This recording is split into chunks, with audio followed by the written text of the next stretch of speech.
Alice's Adventures in Wonderland, Chapter 2, The Pool of Tears. Curiosa and Curiosa, cried Alice. She was so much surprised that for the moment she quite forgot how to speak good English. Now I'm opening out like the largest telescope that ever was. Goodbye, feet.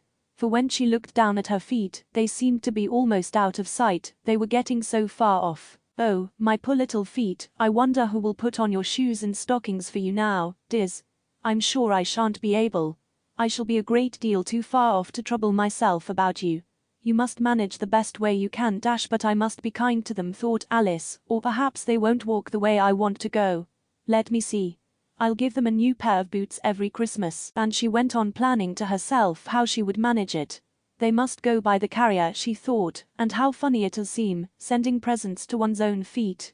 And how odd the directions will look. Alice's right foot, Esquire, Hearthrug, near the fender, with Alice's love. Oh dear, what nonsense I'm talking. Just then her head struck against the roof of the hall. In fact, she was now more than 9 feet high, and she at once took up the little golden key and hurried off to the garden door. Poor Alice. It was as much as she could do, lying down on one side, to look through into the garden with one eye, but to get through was more hopeless than ever. She sat down and began to cry again. You ought to be ashamed of yourself, said Alice. A great girl like you, she might well say this, to go on crying in this way. Stop this moment, I tell you. But she went on all the same, shedding gallons of tears, until there was a large pool all round her, about 4 inches deep and reaching half down the hall. After a time she heard a little pattering of feet in the distance, and she hastily dried her eyes to see what was coming. It was the White Rabbit returning, splendidly dressed, with a pair of white kid gloves in one hand and a large fan in the other. He came trotting along in a great hurry, muttering to himself as he came, "Oh, the Duchess, the Duchess. Oh, won't she be savage if I've kept her waiting?" Alice felt so desperate that she was ready to ask help of anyone, so, when the rabbit came near her, she began, in a low timid voice, "If you please, sir." The rabbit started violently, dropped the white kid gloves and the fan, and scurried away into the darkness as hard as he could go. Alice took up the fan and gloves, and, as the hall was very hot, she kept fanning herself all the time she went on talking. Dear, dear. How queer everything is today. And yesterday things went on just as usual. I wonder if I've been changed in the night. Let me think. Was I the same when I got up this morning? I almost think I can remember feeling a little different. But if I'm not the same, the next question is, who in the world am I? Ah, that's the great puzzle. And she began thinking over all the children she knew that were of the same age as herself, to see if she could have been changed for any of them. I'm sure I'm not Ada, she said, for her hair goes in such long ringlets, and mine doesn't go in ringlets at all, and I'm sure I can't be Mabel, for I know all sorts of things, and she, oh, she knows such a very little. Besides, she's she, and I'm I, and oh dear, how puzzling it all is. I'll try if I know all the things I used to know. Let me see. 4 times 5 is 12, and 4 times 6 is 13, and 4 times 7 is, oh dear. I shall never get to 20 at that rate. However, the multiplication table doesn't signify. Let's try geography. London is the capital of Paris, and Paris is the capital of Rome, and Rome, no, that's all wrong, I'm certain. I must have been changed for Mabel. I'll try and say how doth the little, and she crossed her hands on her lap, as if she was saying lessons, and began to repeat it, but her voice sounded hoarse and strange, and the words did not come the same as they used to do.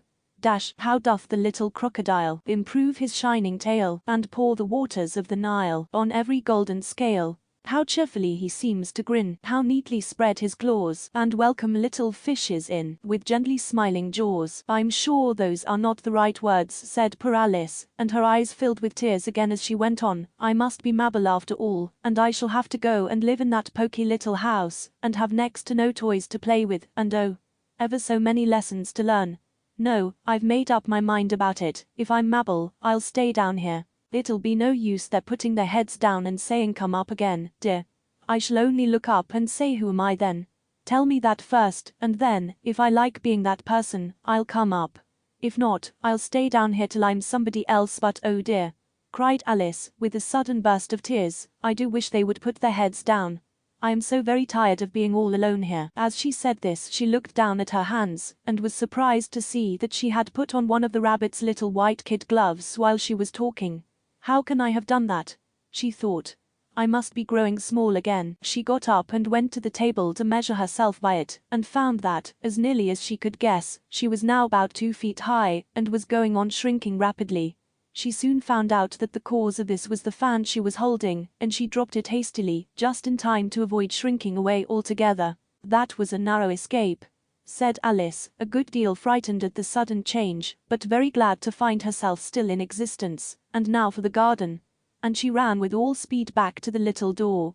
But, alas, the little door was shut again, and the little golden key was lying on the glass table as before. And things are worse than ever, thought the poor child, for I never was so small as this before, never. And I declare it's too bad that it is. As she said these words her foot slipped, and in another moment, splash, she was up to her chin in salt water. Her first idea was that she had somehow fallen into the sea, and in that case I can go back by railway, she said to herself. Alice had been to the seaside once in her life, and had come to the general conclusion that wherever you go to on the English coast, you find a number of bathing machines in the sea, some children digging in the sand with wooden spades, then a row of lodging houses, and behind them a railway station. However, she soon made out that she was in the pool of tears which she had wept when she was 9 feet high. I wish I hadn't cried so much, said Alice, as she swam about, trying to find her way out. I shall be punished for it now, I suppose, by being drowned in my own tears. That will be a queer thing, to be sure. However, everything is queer today. Just then she heard something splashing about in the pool a little way off, and she swam nearer to make out what it was. At first she thought it must be a walrus or hippopotamus, but then she remembered how small she was now, and she soon made out that it was only a mouse that had slipped in like herself. Would it be of any use, now thought Alice, to speak to this mouse? Everything is so out of the way down here that I should think very likely it can talk. At any rate, there's no harm in trying. So she began. Oh mouse, do you know the way out of this pool? I am very tired of swimming about here, oh mouse. Alice thought this must be the right way of speaking to a mouse. She had never done such a thing before, but she remembered having seen in her brother's Latin grammar, a mouse of a mouse to a mouse, oh mouse. The mouse looked at her rather inquisitively, and seemed to her to wink with one of its little eyes, but it said nothing. Perhaps it doesn't understand English, thought Alice. I dare say it's a French mouse, come over with William the Conqueror. For, with all her knowledge of history, Alice had no very clear notion how long ago anything had happened. So she began again. Où est ma chat? Which was the first sentence in her French lesson book. The mouse gave a sudden leap out of the water, and seemed to quiver all over with fright. Oh, I beg your pardon, cried Alice hastily, afraid that she had hurt the poor animal's feelings. I quite forgot you didn't like cats. Not like cats, cried the mouse, in a shrill, passionate voice. Would you like cats if you were me? Well, perhaps not, said Alice in a soothing tone. Don't be angry about it. And yet I wish I could show you our cat Dinah. I think you'd take a fancy to cats if you could only see her. She is such a dear quiet thing, Alice went on, half to herself, as she swam lazily about in the pool, and she sits purring so nicely by the fire, licking her paws and washing her face, and she is such a nice soft thing to nurse, and she's such a capital one for catching mice. Oh, I beg your pardon, cried Alice again, for this time the mouse was bristling all over, and she felt certain it must be really offended. We won't talk about her any more if you'd rather not. We indeed, cried the mouse, who was trembling down to the end of his tail. As if I would talk on such a subject. Our family always hated cats. Nasty, low, vulgar things. Don't let me hear the name again. I won't indeed, said Alice, in a great hurry to change the subject of conversation. Are you fond of dogs? The mouse did not answer, so Alice went on eagerly. There is such a nice little dog near our house I should like to show you. A little bright-eyed terrier, you know, with such long curly brown hair. And it'll fetch things when you throw them, and it'll sit up and beg for its dinner, and all sorts of things. I can't remember half of them, and it belongs to a farmer, you know, and he says it's so useful, it's worth £100. He says it kills all the rats, and oh dear, cried Alice in a sorrowful tone, I'm afraid I've offended it again, for the mouse was swimming away from her as hard as it could go, and making quite a commotion in the pool as it went. So she called softly after it, Mouse dear, do come back again, and we won't talk about cats or dogs either, if you don't like them. When the mouse heard this, it turned round and swam slowly back to her. Its face was quite pale with passion, Alice thought, and it said in a low trembling voice, "Let us get to the shore, and then I'll tell you my history, and you'll understand why it is I hate cats and dogs." It was high time to go, for the pool was getting quite crowded with the birds and animals that had fallen into it. There were a duck and a dodo, a lory and an eaglet, and several other curious creatures. Alice led the way, and the whole party swam to the shore.